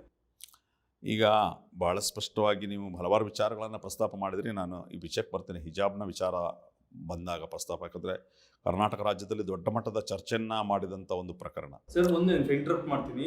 ಒಂದು ದಿನ ಅಥವಾ ಒಂದು ವಾರದಲ್ಲಿ ಮುಗಿಯುವಂಥ ವಿವಾದ ಅದು. ಒಂದು ಕ್ಲಾಸ್ ರೂಮು ಅಥವಾ ಒಂದು ಹೆಡ್ ಮಾಸ್ಟರ್ ರೂಮ್ನಲ್ಲಿ ಮುಗಿಯುವಂಥ ವಿವಾದ. ಕೇವಲ 5 ಯುವತಿಯರು ಅಥವಾ 5 ವಿದ್ಯಾರ್ಥಿನಿಯರು ಹಿಜಾಬ್ ಅನ್ನು ಧರಿಸ್ಕೊಂಡು ಬಂದಿದ್ರು. ಆದ್ರೆ ಅದು ನ್ಯಾಷನಲ್ ಇಶ್ಯೂ, ಇಂಟರ್ನ್ಯಾಷನಲ್ ಇಶ್ಯೂ ಆಗುವಂತ ಹಂತಕ್ಕೆ ಹೋಯ್ತಲ್ಲ, ಅದು ಯಾಕೆ? ಓಕೆ, ಭಾಳ ಒಳ್ಳೆಯ ಪ್ರಶ್ನೆಯನ್ನು ಕೇಳಿದ್ರಿ. ನೋಡಿ, ನಿಜಕ್ಕೂ ನೀವು ಹೇಳಿದ್ದು ಅಕ್ಷರಶಃ ನಿಜ. ಕೇವಲ 6 ಹೆಣ್ಣು ಮಕ್ಕಳು ಉಡುಪಿಯಲ್ಲಿ ಹಿಜಾಬ್ನ ನಿರಾಕರಣೆ ಮಾಡಿದಾಗ, ಹಿಜಾಬ್ನೊಂದಿಗೆ ಕ್ಲಾಸ್ಗೆ ಬರಬಾರ್ದು ನಿರಾಕರಣೆ ಅಂದಾಗ, ಅವರು ವೈಯಕ್ತಿಕವಾಗಿ ಬಹಳ ಅಲ್ಲಿ ಪ್ರಾಂಶುಪಾಲರನ್ನು, ಅಲ್ಲಿನ ಟೀಚರ್ಸನ್ನು ರಿಕ್ವೆಸ್ಟ್ ಮಾಡ್ಕೊಳ್ತಾರೆ. ಎಲ್ಲ ರೀತಿಯಲ್ಲಿ ರಿಕ್ವೆಸ್ಟ್ ಮಾಡ್ಕೊಳ್ತಾರೆ. First process. ಆ ನಂತರ ಅವರ ಪೇರೆಂಟ್ಸ್ ಬಂದು ರಿಕ್ವೆಸ್ಟ್ ಮಾಡ್ಕೊಳ್ತಾರೆ. 6 ಹೆಣ್ಣು ಮಕ್ಕಳು ಅಂದರೆ ಯೂನಿಫಾರ್ಮ್ ಹಾಕಿ, ಖಾಲಿ ಆ ಯೂನಿಫಾರ್ಮ್ನ ನಾವೇನು ಸಾಲ್ ಅಂತ ಹೇಳಿ ಹಾಕೊಳ್ತೀವಿ ಅದನ್ನು ತಲೆಗೆ ಹಾಕೋಕ್ಕೆ ಅನುಮತಿ ಕೊಡಿ ಅಂತ ಕೇಳಿರೋದು. ಯೂನಿಫಾರ್ಮ್ ನಾವು ಹಾಕೊಳ್ಳಲ್ಲ ಅಂತ ಹೇಳಿಲ್ಲ, ಅಥವಾ ಬುರ್ಕಾ ಕೇಳಿಲ್ಲ ಅವರು. ಜಸ್ಟ್ ಒಂದು ತಲೆವಸ್ತ್ರ ಧರಿಸ್ತೀವಿ ಅಂತ ಹೇಳ್ಕೊಂಡು. ಯಾಕಂದರೆ ಅದು ವಯಸ್ಸ ಹೆಣ್ಣು ಮಕ್ಕಳು, ಇಸ್ಲಾಂ ನಿಮ್ಗೆ ಗೊತ್ತಿದೆ, ತಲೆವಸ್ತ್ರ ಹಾಕುವಂಥದ್ದು. ಹಾಕದೇ ಇರೋರು ಇದ್ದಾರೆ ಅಲ್ಲಿ. ಆ ಕೇಳಿದ ಸಂದರ್ಭದಲ್ಲಿ ಅವ್ರು ನಿರಾಕರಣೆ ಮಾಡ್ತಾರೆ. ಆನಂತರ ಪೇರೆಂಟ್ಸ್ ಬಂದಾಗ ನಿರಾಕರಣೆ ಮಾಡ್ತಾರೆ. ಆಮೇಲೆ ಸ್ಟೂಡೆಂಟ್ ಆರ್ಗನೈಸೇಷನ್ಸ್ ಬಂದು ರಿಕ್ವೆಸ್ಟ್ ಮಾಡ್ತದೆ. ಇದೆಲ್ಲವೂ ಆನಂತರ ಇವ್ರನ್ನ ಏನು ಮಾಡ್ತಾರೆ, ಕಾಲೇಜಿನಿಂದ ಹೊರಗೆ ಹಾಕ್ತಾರೆ. ಕಾಲೇಜ್ಗೆ ಹೆಚ್ಚು ಕಡಿಮೆ 10-15 ದಿವಸಗಳ ಕಾಲೇಜಿಗೆ ಹೊರಗಡೆ ವರಾಂಡದಲ್ಲಿ ಇದ್ದಂಥವ್ರು ಅಂತಿಮವಾದಿ ವಿಧಿ ಇಲ್ಲದೆ ಅವರು ಹೈಕೋರ್ಟ್ಗೆ ಹೋಗ್ತಾರೆ. ಅದು ಅವರೇ ಹೋಗಿರುವಂಥ, ಅವರ ಪೇರೆಂಟ್ಸ್ ಹೋಗಿರುವಂಥದ್ದು. ಅಲ್ಲಿ SDPI ನೈತಿಕ ಬೆಂಬಲವನ್ನು ಕೊಡ್ತದೆ. ಯಾಕೆ ನೈತಿಕ ಬೆಂಬಲವನ್ನು ಕೊಡ್ತದೆ ಅಂತ ಹೇಳಿದ್ರೆ, ಒಂದು ಅವ್ರದ್ದು ವೈಯಕ್ತಿಕವಾದಂಥ ಒಂದು ಹಕ್ಕದು. ನಂಬರ್ 1 ವೈಯಕ್ತಿಕವಾದಂಥ ಒಂದು ಹಕ್ಕು, ವಸ್ತ್ರಧಾರಣೆ ಅನ್ನೋದು. 2ನೇದು ಅವ್ರದ್ದು ಸಂವಿಧಾನಿಕ ಹಕ್ಕು ಕೂಡ, ಒಂದು ಧಾರ್ಮಿಕ ಅನ್ನೋದು ಸಂವಿಧಾನಿಕ ಹಕ್ಕು. 3ನೇ ವಿಚಾರ, ಕಳೆದ ಆ ವರ್ಷದ ಏನು ಅಡ್ಮಿಷನ್ ಟೈಮಲ್ಲಿ ಇದ್ದಂತಹ ಏನು ನೋಟಿಫಿಕೇಶನ್ ಇರ್ತದೆ ಶಿಕ್ಷಣ ಇಲಾಖೆದು, ಅದರಲ್ಲಿ ಯೂನಿಫಾರ್ಮ್ ಕಡ್ಡಾಯ ಇರೋದಿಲ್ಲ. ಆನಂತರ ತರಾತುರಿಯಲ್ಲಿ ಇಶ್ಯೂ ಆದಾಗ ಒಂದು ಮಧ್ಯಂತರವಾದಂಥ ಒಂದು ಆರ್ಡರ್ನ ಸರ್ಕಾರ ಮಾಡ್ತದೆ. ಅಂದರೆ ಸರ್ಕಾರ ದುರುದ್ದೇಶ ಇತ್ತು ಅಂತ ಹೇಳಿ. ಇನ್ನು ಹೈಕೋರ್ಟ್ನಲ್ಲಿ ಬಂದಾಗ ಹೇಳಿ, ಇಡೀ ಹಿಜಾಬ್ನ ವಿಚಾರ ಚರ್ಚೆಗೆ ಬಂದದ್ದು, ಮೀಡಿಯಾದಲ್ಲಿ ಚರ್ಚೆ ಆದದ್ದು, ಅದು ಸಮವಸ್ತ್ರಕ್ಕೆ ವಿರೋಧ ಅನ್ನೋ ಕಾರಣಕ್ಕೆ. ಅಂದರೆ ಬಾಹ್ಯವಾಗಿ ಸರ್ಕಾರ ತೋರಿಸಿದ್ದು ಇದು ಸಮವಸ್ತ್ರಕ್ಕೆ ವಿರೋಧ ಅಂತ ಹೇಳಿ ತೋರಿಸ್ತಾರೆ. ನಂಬರ್ 1 ಪಾಯಿಂಟ್ ನಾನು ಹೇಳಿದೆ, ಸಮವಸ್ತ್ರ ಕಡ್ಡಾಯ ಅಲ್ಲ ಅಂತ ಅವ್ರ ನೋಟಿಫಿಕೇಶನಲ್ಲಿ ಆರಂಭ ಘಟ್ಟದಲ್ಲಿ ಇರ್ತದೆ. ಅವರು ಅದನ್ನು ಡೈರೆಕ್ಟ್ ಅದನ್ನು ಬಹಿರಂಗಗೊಳಿಸಿದ್ರು ಅಂತಲ್ಲ, ಅವ್ರನ್ನ ಟ್ರಾನ್ಸ್ಫರ್ ಮಾಡ್ತಾರೆ. ಅದು ಗೊತ್ತಿದೆ, ಆ ವಿಚಾರಕ್ಕೆ ನಾನು ಬರೋಲ್ಲ. ಆದರೆ ಸರ್ಕಾರ ನೋಡಿ, ಹೈಕೋರ್ಟ್ಗೆ ಅಫಿಡವಿಟ್ ಸಲ್ಲಿಸಬೇಕಾದ್ರೆ ಇದು ಯೂನಿಫಾರ್ಮ್ಗೆ ವಿರುದ್ಧ ಅನ್ನೋಂಥದ್ದು ಮಾತ್ರ ಹೇಳಲ್ಲ. ಅವ್ರು ಏನು ಹೇಳ್ತಾರೆ ಅಂತಂದರೆ, ಇಸ್ಲಾಂನಲ್ಲಿ ಹಿಜಾಬ್ ಅನ್ನೋಂಥದ್ದು ಕಡ್ಡಾಯ ಧಾರ್ಮಿಕ ಆಚರಣೆ ಭಾಗವಲ್ಲ ಅಂತೇಳಿ ಯಾರು ಅಫಿಡವಿಟ್ ಕೊಡ್ತಾರೆ? ಸರ್ಕಾರ. ಏನು ಅವಶ್ಯಕತೆ ಇತ್ತು? ಅಂದರೆ ಸರ್ಕಾರಕ್ಕೆ ದುರುದ್ದೇಶ ಈ ಹೆಣ್ಣುಮಕ್ಕಳನ್ನು ಟಾರ್ಗೆಟ್ ಮಾಡಬೇಕು ಅನ್ನೋದು. ಆ ಕಾರಣಕ್ಕೆ ಇವತ್ತು 16% ಹೆಣ್ಣುಮಕ್ಕಳು ಕಾಲೇಜಿನಿಂದ ಹೊರಗಡೆ ಇದ್ದಾರೆ, ಶಿಕ್ಷಣದಿಂದ ವಂಚಿತರಾಗಿದ್ದಾರೆ. ಇದು ಯಾರು ಹೊಣೆ? ಸರ್ಕಾರದ ಹೊಣೆ. ನೀವು ಹೇಳಿದಾಗ ಒಂದು ಕೋಣೆಯೊಳಗೆ ಆ ಪ್ರಾಂಶುಪಾಲರು ಒಂದು ಒಳ್ಳೆಯ ಮನಸ್ಸು, ಹೃದಯ ವೈಶಾಲ್ಯ ಮನಸ್ಸಿನಿಂದ ಆ ಹೆಣ್ಣು ಮಕ್ಕಳಿಗೆ ಅನುಮತಿ ಕೊಟ್ಟಿದ್ರೆ ಯಾವುದೇ ಪ್ರಾಬ್ಲಮ್, ಯಾರೇ SDPI ಆಗಲಿ, ಇನ್ನೊಂದು ಸಂಘಟನೆ ಆಗಲಿ, ಅಥವಾ ಬೇರೆ ಹಿಂದೂಪರ ಸಂಘಟನೆ ಬರೋ ಅವಶ್ಯಕತೆನೇ ಇರಲಿಲ್ಲ. ಸಮಾಜ ನಿರ್ಮಾಣ ಮಾಡುವಂತ SDPI ವಸ್ತ್ರಕ್ಕೆ ಯಾಕೆ ಆಕ್ಷೇಪಣೆ ಮಾಡುತ್ತೆ? ನೋಡಿ, ನಾನು ಹೇಳ್ತಾ ಇರೋದು ವಸ್ತ್ರಕ್ಕೆ ಆಕ್ಷೇಪಣೆ ಅಲ್ಲ ಸ್ವಾಮಿ. ಅದರಿಂದ ಯಾರಿಗೆ ತೊಂದರೆ ಇದೆ ಸ್ವಾಮಿ? ನಾನು ಹೇಳುವಂಥದ್ದು, ಅದರಿಂದ ಯಾರಿಗಾದರೂ ಏನಾದರೂ ತೊಂದರೆ ಇದೆಯಾ?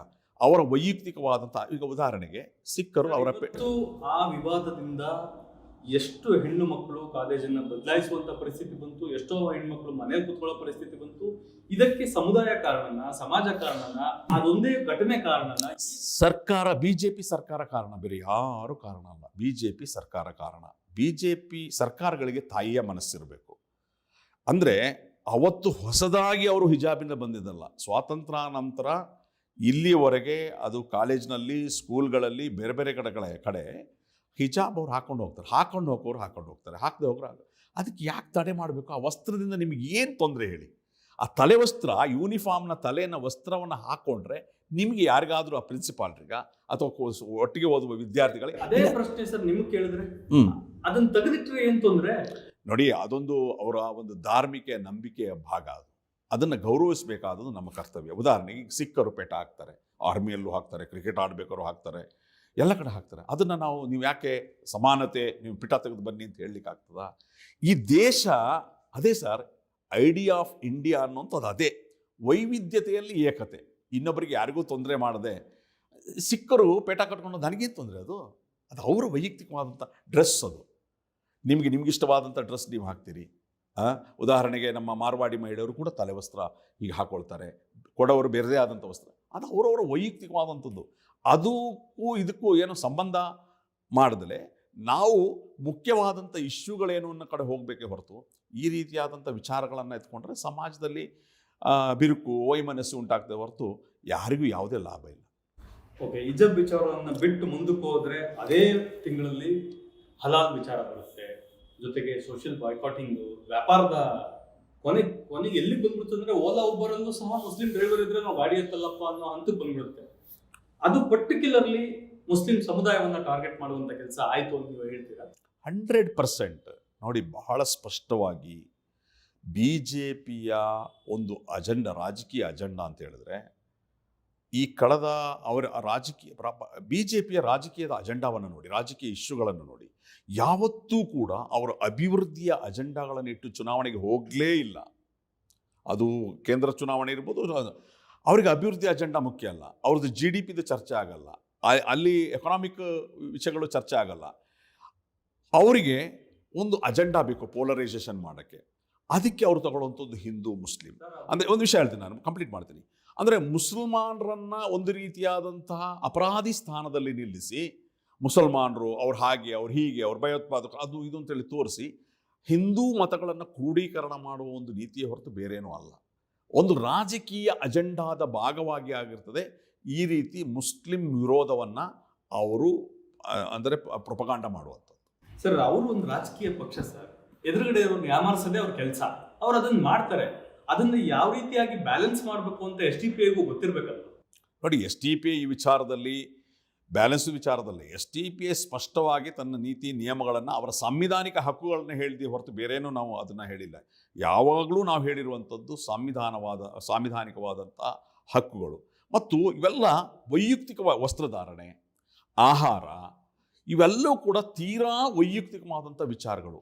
ಇದಕ್ಕೆ ಯಾಕೆ ಒಂದು ಸರ್ಕಾರ ಇನ್ವಾಲ್ವ್ ಆಗಬೇಕು, ಒಂದು ರಾಜಕೀಯ ಪಕ್ಷಗಳು ಯಾಕೆ ಇನ್ವಾಲ್ವ್ ಆಗಬೇಕು ಅನ್ನೋಂಥದ್ದು ನಮ್ಮ ಪ್ರಶ್ನೆ. ಅದೆಲ್ಲ ತೀರಾ ವೈಯಕ್ತಿಕ. ರಾಜಕಾರಣ ಮಾಡೋಣ, ಅಭಿವೃದ್ಧಿ ರಾಜಕಾರಣ ಮಾಡೋಣ, ಎಂಪ್ಲಾಯ್ಮೆಂಟ್ ವಿಚಾರದಲ್ಲಿ ರಾಜಕಾರಣ ಮಾಡೋಣ, ಭ್ರಷ್ಟಾಚಾರದ ವಿಚಾರದಲ್ಲಿ ರಾಜಕಾರಣ ಮಾಡೋಣ, ಇದನ್ನು ಮಾತನಾಡೋಣ. ಈ ತೀರಾ ವೈಯಕ್ತಿಕವಾದಂತಹ ಧಾರ್ಮಿಕ ಹಕ್ಕುಗಳ ವಿಚಾರಕ್ಕೆ ಯಾಕೆ ನೀವು ಬರ್ತೀರಿ? ಸರಿ, ಹೆಂಗಾಗ್ಬಿಟ್ಟಿದೆ ಇವತ್ತಿನ ಸರ್ಕಾರ ಅಥವಾ ರಾಜಕೀಯ ವ್ಯವಸ್ಥೆ ಹೆಂಗಾಗ್ಬಿಟ್ಟಿದೆ ಅಂದ್ರೆ, ಈಗ ಬಿಜೆಪಿ ಅಥವಾ SDPI ನಲ್ಲಿರುವಂತ ಯಾವುದೇ ಕಾರ್ಯಕರ್ತರು ಅಥವಾ ಸದಸ್ಯರು, ಪದಾಧಿಕಾರಿಗಳು ರಾಜ್ಯದ ಎಲ್ಲಾ ಜೈಲುಗಳಲ್ಲೂ ಹೋಗಿ ಮುಂದೆ ನಿಂತ್ಕೊಬಿಟ್ರೆ ಸರಿ. ಯಾಕಂದ್ರೆ ಯಾವ್ದಾದ್ರು ಇಶ್ಯೂ ಆದಾಗ ಎಲ್ಲರೂ ಒಬ್ರು ಒಳಗಡೆ ಕಳಿಸ್ತಾ ಇದ್ರೆ ಸರಿ ಆಗ್ಬಿಡುತ್ತೆ. ಹಂಗಾಗ್ಬಿಟ್ಟಿದೆ. ಯಾವುದೇ ವಿಚಾರ ಆದ್ರೂ ಒಬ್ಬ ಮುಸ್ಲಿಮರನ್ನ ಅಲ್ಲಿ ಆರೋಪಿ ಸ್ಥಾನದಲ್ಲಿ ನಿಲ್ಸಿರ್ತಾರೆ ಅಥವಾ FIR ಅಲ್ಲಿ ಅವ್ರ ಹೆಸರಿರುತ್ತೆ. ಈ ಸಮುದಾಯ, ನೀವು ಹೇಳಿದ್ರಿ ನಾವು ಪರ್ಟಿಕ್ಯುಲರ್ಲಿ ಆ ಸಮುದಾಯದ ವಿಚಾರಗಳನ್ನ, ಅಲ್ಲಾಗಿರುವಂತ ಅನ್ಯಾಯಗಳನ್ನ ಎತ್ತುತ್ತೀವಿ ಅಂತ. ಅದು ಸಹ ನಿಮ್ಗೆ ಎಫೆಕ್ಟ್ ಆಗ್ತಾ ಇದೆ ಅಂತ ನನ್ನ ಅಭಿಪ್ರಾಯ, ವೈಯಕ್ತಿಕವಾದಂತ ಅಭಿಪ್ರಾಯ. ನೀವ್ ಯಾಕೆ ಪ್ರವೀಣ್ ನೆಟ್ಟಾರ್ ಅವರ ವಿಚಾರದಲ್ಲಿ ನಿಮ್ಮ ಧ್ವನಿಯನ್ನ ಮೇಲಕ್ಕೆ ಎತ್ತಲಿಲ್ಲ? ಕೊಲೆ ಯಾರಾದ್ರೂ ಮಾಡಿರ್ಲಿ ಸರ್, ಕೊಲೆ ಅಲ್ವಾ ಅದು? ರಾಜು ಅವರ ಕೊಲೆ ಆದಾಗ ಯಾಕೆ ನಿಮ್ಮ ಧ್ವನಿಯನ್ನ ಎತ್ತಲಿಲ್ಲ ಸರ್? ಕೊಲೆಗೆ ಗೌರವ ಕೊಡ್ತಾ ಇದ್ರ ನೀವು, ಜೀವಕ್ಕೆ ಬೆಲೆ ಕೊಡ್ಬೇಕಲ್ವಾ? ಬಹಳ ಸ್ಪಷ್ಟವಾಗಿ ನಾವು ಘಟನೆ ನಡೆದಂಥ ಸಂದರ್ಭದಲ್ಲಿ ನಮ್ಮ ನಿಲುವನ್ನು ನಾವು ಸ್ಪಷ್ಟಪಡಿಸ್ತೇವೆ.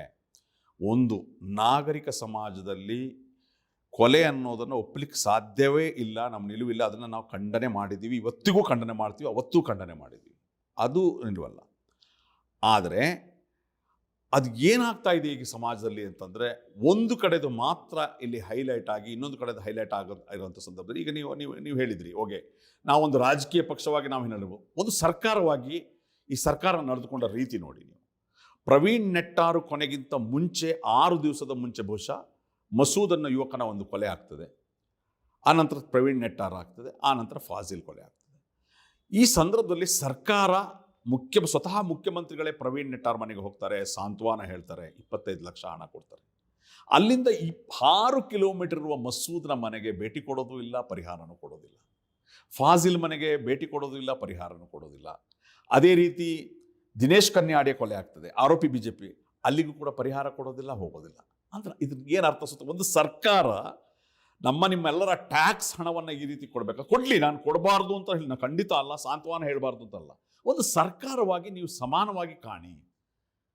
ನೀವು ಒಂದು ಸಂಘ ಸಂಸ್ಥೆಗಳು ಬೇರೆ ವಿಚಾರ, ಒಂದು ಸರ್ಕಾರವಾಗಿ ಸಮಾನವಾಗಿ ಅವ್ರು ಕಾಣಬೇಕಾದಂಥ ಅಗತ್ಯ. ಅದೇ ರೀತಿ ಸಮೀರ್ ಕೊಲೆ ಆದಾಗಲೂ ಕೂಡ ಇದೇ ರೀತಿಯಾದಂಥ ಒಂದು ತಾರತಮ್ಯವನ್ನು ಮಾಡ್ತಾ ಇದ್ದಾರೆ.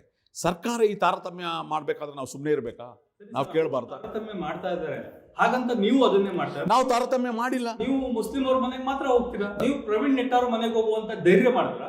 ಇಲ್ಲ, ಇಲ್ಲಿ ವಿಚಾರ ಏನು ಅಂತ ಹೇಳಿದ್ರೆ, ಪ್ರವೀಣ್ ನೆಟ್ಟಾರು ಮನೆಗೆ ಹೋಗುವಂಥ ವಿಚಾರದಲ್ಲಿ ಇವನ್ ಹಲವಾರು ಮುಸ್ಲಿಂ ಮುಖಂಡರು ಹೋದಾಗಲೇ ಕೂಡ ಅಲ್ಲಿ ತಡೆದ್ರು, ಇದಾಯಿತು, ಲಾ ಆ್ಯಂಡ್ ಆರ್ಡರ್ ಪ್ರಾಬ್ಲಮ್ ಇದೆಲ್ಲ ಆಯಿತು. ಆ ಕಾರಣಕ್ಕಷ್ಟೇ, ನಮ್ಗೆ ಹೋಗಬಾರ್ದು ಅನ್ನೋಂಥ ಕಾರಣಕ್ಕಲ್ಲ. ಎಲ್ಲರೂ ಕೂಡ, ಎಲ್ಲ ತಾಯಂದಿರಿ, ಎಲ್ಲ ಕಂದ್ರೆ ನಮ್ಮ ಸಂತಾಪವನ್ನು ನಾವು ವ್ಯಕ್ತಪಡಿಸಿಲ್ಲ ಅಂತಲ್ಲ, ಬಟ್ ಭೇಟಿ ಕೊಟ್ಟಿಲ್ಲ ಅನ್ನೋಂಥದ್ದು ನಿಜ. ಬೇರೆ ಬೇರೆ ಕಾರಣ ಇದೆ ಅದಕ್ಕೆ ರಿಸ್ಟ್ರಿಕ್ಷನ್ಸ್ ಇರ್ತದೆ ಡಿಪಾರ್ಟ್ಮೆಂಟ್ದು ಎಲ್ಲವೂ ಕೂಡ. ಹಾಗಾಗಿ ನಾನು ಹೇಳುವಂಥದ್ದು, ಸರ್ಕಾರಗಳು ಈ ರೀತಿಯಾದಂಥ ತಾರತಮ್ಯ ನೀತಿ ಆದಾಗ ಸರ್ಕಾರದ ಮೇಲಿನ ವಿಶ್ವಾಸಗಳೇ ಹೋಗ್ಬಿಡ್ತದೆ. ಹಾಗಾಗಿ ಈಗ ನಾವೆಲ್ಲ ಇವರು ಏನು ಇರಲಿ, ಒಂದು ಮುಸ್ಲಿಮರು ಒಂದು ಕಡೆ ಆಗ ನಾವೆಲ್ಲ ಹಿಂದೂ, ನಾವೆಲ್ಲ ಒಂದು ಅನ್ನುವಂಥ ಹೇಳುವವರು ದಿನೇಶ್ ಕನ್ಯಾಡಿ ಒಬ್ಬ ದಲಿತ ಯುವಕನನ್ನ BJP ಒಬ್ಬ ಮುಖಂಡ ಕೊಲೆ ಆದಾಗ ಅವ್ರು ಹೋಗ್ಬೋದಿತ್ತಲ್ಲ, ಪರಿಹಾರ ಕೊಡ್ಬೋದಿತ್ತಲ್ಲ, ಯಾಕೆ ಕೊಡಲಿಲ್ಲ? ಅಂದರೆ ಬಹಳ ಸ್ಪಷ್ಟವಾಗಿ ಈ ಸರ್ಕಾರ ಮುಸಲ್ಮಾನರ, ದಲಿತರ, ಆದಿವಾಸಿಗಳ, ಇವರೆಲ್ಲರ, ಕ್ರಿಶ್ಚಿಯನರ ವಿರೋಧ ಅನ್ನುವಂಥದ್ದು ಬಹಳ ಸ್ಪಷ್ಟವಾಗಿ ಇದ್ರಲ್ಲಿ ಗೊತ್ತಾಗ್ತದೆ. ಮುಸ್ಲಿಮರ ಕೊಲೆ ಆದಾಗ ಅಥವಾ ಅವ್ರ ಮೇಲೆ ಹಲ್ಲೆ ಆದಾಗ SDPI ಬೀದಿಗೆ ಬಂದು ಹೋರಾಟ ಮಾಡುತ್ತೆ. ಅದೇ ಪ್ರವೀಣ್ ನೆಟ್ಟಾರು ಕೊಲೆ ಆದಾಗ ಅಥವಾ ಇನ್ಯಾರ್ದೋ ಕೊಲೆ ಆದಾಗ ಕೇವಲ ಫೇಸ್ಬುಕ್ ಅಲ್ಲಿ SDPI ಒಂದು ಸಾಂತ್ವನವನ್ನು ಹೇಳಿ ಸಮಾಧಾನ ಆಗುತ್ತೆ. ಆ ಸಂದರ್ಭದಲ್ಲೂ ಸಹ ನೀವು ಬೀದಿಗಿಳಿದು ಹೋರಾಟ ಮಾಡಿದ್ರೆ ನಿಮ್ಮ ಮೇಲೆ ಒಂದು ಸಿಂಪತಿ ಬರ್ತಾ ಇದೆ. ವ್ಯಕ್ತಪಡಿಸಿಲ್ಲ ಅಂತಲ್ಲ, ಬಟ್ ಭೇಟಿ ಕೊಟ್ಟಿಲ್ಲ ಅನ್ನೋಂಥದ್ದು ನಿಜ. ಬೇರೆ ಬೇರೆ ಕಾರಣ ಇದೆ ಅದಕ್ಕೆ. ಹಾಗಾದ್ರೆ ಸಿದ್ದರಾಮಯ್ಯನವರು ಕಾಂಗ್ರೆಸ್ಗೆ ಸಪೋರ್ಟ್ ಮಾಡುವಂತ ಮುಸ್ಲಿಮರಿಗೆ ಸಪೋರ್ಟ್ ಮಾಡ್ತಾ ಇಲ್ಲ. ಕೆಲವು ವಿಚಾರಗಳಲ್ಲಿ ಅವರು, ಆ ಪಕ್ಷ ನಿಶಬ್ದ ಆಗ್ತದೆ, ಮಾತನಾಡೋದಿಲ್ಲ. ಅದನ್ನ ನಾವು ಪ್ರಶ್ನೆ ಮಾಡುವಂಥದ್ದು. SDPI ಹಾಗೂ PFI ನ ಕಾರ್ಯಕರ್ತರು ಮಾಡ್ತಾ ಇರುವಂತ ಕೆಲ ಚಟುವಟಿಕೆಗಳು ಉಗ್ರ ಕೃತ್ಯಗಳಿಗೆ ಸಮ, ಹಾಗಾಗಿ ಅವುಗಳನ್ನ ಬ್ಯಾನ್ ಮಾಡುವಂಥದ್ದು ಉತ್ತಮ ಅನ್ನೋ ಒಂದು ಅಭಿಪ್ರಾಯವಿಲ್ಲ. ನಾಟ್ ಆದೇಶ, ಅಭಿಪ್ರಾಯ. ಬಟ್ ಈ ಪರ್ಟಿಕ್ಯುಲರ್ ಸಂಘ ಸಂಸ್ಥೆ ಅಥವಾ ಪಕ್ಷಗಳನ್ನ ಗುರುತು ಮಾಡಿ ಕೇರಳ ಹೈಕೋರ್ಟ್ ಒಂದು ಆದೇಶ. ಇದು ಅತ್ಯಂತ ವಿಷಾದನೀಯ ಅಂತ ನಾನು ಹೇಳ್ತೇನೆ. ಆದರೆ ಯಾವುದೇ ಪರ್ಟಿಕ್ಯುಲರ್ ಕೇಸ್ನ ಬಗ್ಗೆ ಚರ್ಚೆ ಮಾಡ್ತಾ ಒಂದು ಜಡ್ಜ್ಮೆಂಟ್ ಕೊಟ್ಟಿರುವಂಥದ್ದಲ್ಲ.